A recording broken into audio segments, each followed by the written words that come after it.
The kidnapping day episode 6 की शुरुआत होती है रोड पे, जहां रूही के सामने एक गाड़ी से चेतन उतरता है तो रूही उसे देखकर खेत में भागने लगती है, क्योंकि वह जानती थी कि इसने भी उसके पापा के रिसर्च पर पैसा लगाया है। फिर जेडन के आदमी उसके पीछे जाते हैं और उसे पकड़ लेते हैं। तभी वहाँ डॉक्टर मोयून आती है, फिर रूही को अपने साथ घर लेकर जाती है। फिर घर आकर वह रूही को कहती है कि क्यों भागी, अगर कुछ हो जाता तो रूही कहती है कि उसे तो बस अपनी बेटी की चिंता है, ना कि उसकी। तो मोयून कहती है कि वह मानवता के लिए एक उम्मीद है। तो यह सुन रूही कहती है कि किसने कहा, भगवान ने। फिर वह गुस्सा कर अपने रूम चली जाती है। फिर जेडन मोयून के पास आता है तो डॉक्टर मोयून वहाँ आने का कारण पूछती है तो वह कहता है कि उसने भी पैसे लगाए हैं तो रिजल्ट देखने आ गया। तो फिर मोयून कहती है कि रिसर्च अभी कंप्लीट नहीं हुआ है। इधर किम्यून नाव में बेहोश पड़ा होता है, पर नाव वाले सोचते हैं कि वह मर चुका है, तो वे दूसरे नाव वालों को कुछ पैसे देकर बॉडी ठिकाने लगाने को कहते हैं। पर दूसरे नाव वाले पैसों से भरा बैग देख लेते हैं तो उनके मन में भी लालच आ जाता है। इसके बाद दोनों नाव वालों के बीच लड़ाई चालू हो जाती है। इसी बीच किम्यून को होश आता है, फिर वह भी लड़ाई करने लगता है। एक आदमी जो नाव चालक था उसे छोड़कर बाकी सब एक दूसरे से लड़कर मारे जाते हैं। फिर किम्यून उस नाव चालक को वापस कोरिया जाने को कहता है। इधर इंस्पेक्टर पार्क अपने सीनियर को बताते हैं कि हुयून किडनैपर मिंगजुन की पत्नी है और डॉक्टर चोइडोंग ने पहले हुयून को गोद लिया था। इसके 3 साल बाद डॉक्टर चोइजिन को गोद लिया। और वहीं दूसरी ओर हॉस्पिटल से नर्स कॉल कर इंस्पेक्टर पार्क को हॉस्पिटल बुलाती है और वह बताती है कि किसी व्यक्ति ने उसे पैसे का लालच देकर किम्यून को उसकी बेटी से मिलने दो कहा और किम्यून की बातों से लग रहा था कि वह कोरिया वापस नहीं आएगा। तो इंस्पेक्टर पार्क सोचने लगता है कि किम्यून रूही के साथ कहां जाने का प्लान बना रहा है। फिर अगले सीन में डॉक्टर यून चोल्यून को कहता है कि हमें डॉक्टर चुइजिन की गर्लफ्रेंड के बारे में पुलिस को बता देना चाहिए। तभी चोल्यून उसकी बात को काटते हुए कहता है कि रात को डिनर पर मिलते हैं। तो डॉक्टर यून ठीक है कहते हैं।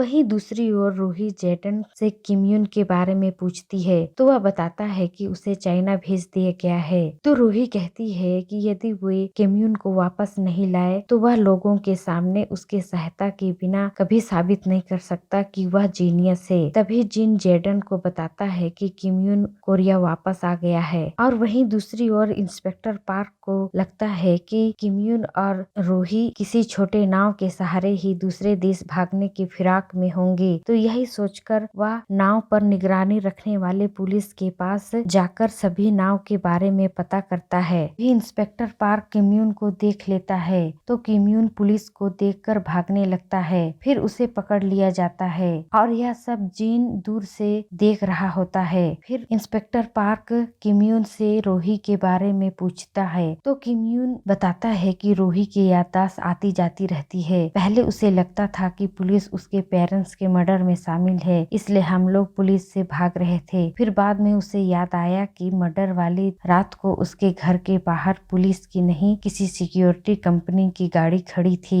और रूही को अभी जिस घर पर रखा गया है उस घर के पास एक टूटा हाईवे है और उसका नंबर 391 है। इतना बता ही पाता है कि तभी जीन एक पिकअप से पुलिस की गाड़ी को बहुत रफ्तार में ठोक देती है, जिसके कारण सभी पुलिस वाले बेहोश हो जाते हैं। फिर जिन किम्यून को उठाकर ले जा रहा होता है तभी इंस्पेक्टर पार्क को होश आता है तो वह रोकने की कोशिश करता है, पर जिन पार्क को मारने लगता है। तभी किम्यून जिन पर गन तान कर कहता है कि इसे छोड़ो और रूही के पास चलो। फिर दोनों चले जाते हैं। इसके बाद इंस्पेक्टर पार्क को जब होश आता है तो वह अपने सीनियर को बताता है कि किम्यून बता रहा था कि रूही ने मर्डर वाले रात को उसके दरवाजे पर सिक्योरिटी कंपनी की गाड़ी खड़ी देखी थी, तो उन्हें चोलियन से पूछताछ करना होगा। इधर चोलियन डॉक्टर मुयून के साथ डिनर करने जाता है। तभी पुलिस के पास रेस्टोरेंट से कॉल आता है तो इंस्पेक्टर पार्क अपने साथियों के साथ वहां पहुंचता है तो देखता है कि चोलियन डॉक्टर मोयून को चाकू मार रहा है। तो पार्क उसे रोकने की कोशिश करता है, तब तक देर हो चुकी होती है। फिर पुलिस चोलियन को पकड़ लेती है। फिर इंस्पेक्टर पार्क चोलियन के घर इन्वेस्टिगेशन करने जाता है तो वहाँ उसे चोलियन के साथ हुयून का फोटो मिलता मिलता है और खून से लगा एक जूता भी मिलता है। दूसरी ओर रोही किम यून के पास बैठकर न्यूज देख रही होती है, जिसमें बताया जा रहा होता है कि डॉक्टर चोई जिंग और उसकी पत्नी का हत्यारा चोलियन पकड़ा गया है। तभी किम यून को होश आता है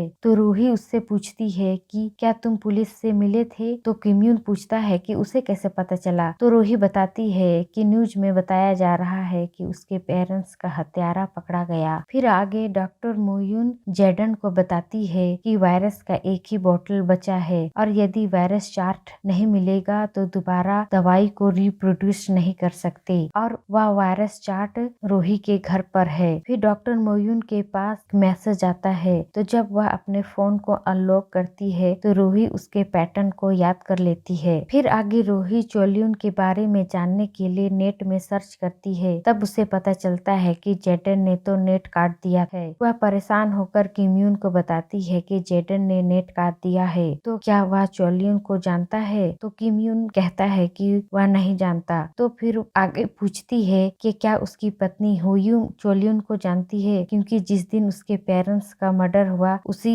दिन हुयून ने उसे किडनैप करने के लिए कहा था। तो किम यून कहता है कि मुझे समझ नहीं आ रहा है हुयून किस टाइप की पर्सन है। फिर आगे किम यून बाहर ड्रिंक कर रहा होता है, तभी वहाँ जिन आता है और कहता है कि तुम तो रोही के साथ भाग रहे थे, फिर अपनी बेटी से मिलने हॉस्पिटल क्यों गए, किसे बेवकूफ बना रहे हो? तो किम कहता है कि वह उनकी तरह होशियार नहीं है, वह देश छोड़कर जा रहा था इसलिए आखिरी बार उसकी बेटी से मिलने गया था। और आगे कहता है कि रोही एक छोटी बच्ची है जो रोना और शिकायत करना चाहती है, पर अपने आप को वह रोक लेती है, तो हमें उसे प्रोटेक्ट करना चाहिए। इतना कहकर वह अंदर चला जाता है। और इधर थाने में इंस्पेक्टर पार्क चोलियन को कहता है कि हमें तुम्हारे जूता में डॉक्टर चोईजिन का खून मिला है और मर्डर वाले रात को डॉक्टर चोई की बेटी ने तुम्हारे कंपनी की गाड़ी को उसके घर के सामने खड़ा देखा था, तो क्या तुमने ही डॉक्टर चोई को मारा है? चोलियन बताता है कि वह क्यों और कैसे मारा। जब वह कैमरा रिमूव कर रहा था तब उसने देखा था कि डॉक्टर अपने लॉकर में बहुत सारे गोल्ड की बिस्किट रख रहा था। फिर सभी कैमरा को निकालने के बाद रात को मौका देखकर लॉकर खोला और पासवर्ड सीसीटीवी फुटेज से देख लिया था। फिर जब लॉकर खोला तो उसमें गोल्ड नहीं था बल्कि कुछ डॉक्यूमेंट्स थे। तभी वहाँ डॉक्टर चोई आ जाता है और हमला कर देता है। फिर दोनों के बीच फाइट चलने लगता है। तभी वह देखता है कि उसकी बीवी का लाश पड़ा है और शायद डॉक्टर चोई ही ने उसे मारा था। फिर आगे डॉक्टर चोई कहता है, मैं पुलिस को बताऊंगा कि तुमने पहले मेरी बीवी को मारा, फिर मैंने अपने सेल्फ डिफेंस में तुम्हें मार दिया। ऐसे कहकर वह उस पर हमला करने लगता है। फिर मैंने भी उसे वहाँ पड़ी तलवार से मार दिया। इंस्पेक्टर पार्क पूछते हैं कि क्या तुमने डॉक्टर को गोल्ड के लिए मारा या 30 साल पहले उसके पिताजी की वजह से तुम्हारी पत्नी और बच्चे की मृत्यु हुई थी उसके वजह से? तो चोलियन कहता है कि मुझे मारना ही होता तो मैं डॉक्टर चोईडोंग को ही मारता, उसके बेटे को इतने साल बाद क्यों मारता? इंस्पेक्टर पार्क पूछते हैं कि उसने डॉक्टर यून को क्यों मारा? तो चोलियन बताता है कि डॉक्टर यून एक अनलाइसेंस वाले डॉक्टर थे और मेरी बीवी की मौत भी अनलाइसेंस डॉक्टर की वजह से हुई थी, तो इसलिए दोबारा किसी और के साथ ना हो यह सोचकर उसे मारा। फिर इंस्पेक्टर पार्क हुयून के साथ उसका जो फोटो था उसे दिखाकर पूछता है कि क्या तुम इसे जानते हो? और उसके पति ने डॉक्टर चोई की बेटी को किडनैप किया है। तो चोलियन कहता है कि किडनैप वाले मैटर के बारे में वह नहीं जानता। इधर जेडन रोही के पिता के अंकल के पास जाकर कहता है कि रोही के पिता की संपत्ति को हथियाने के लिए यह खबर फैलाना होगा कि रोही मर चुकी है।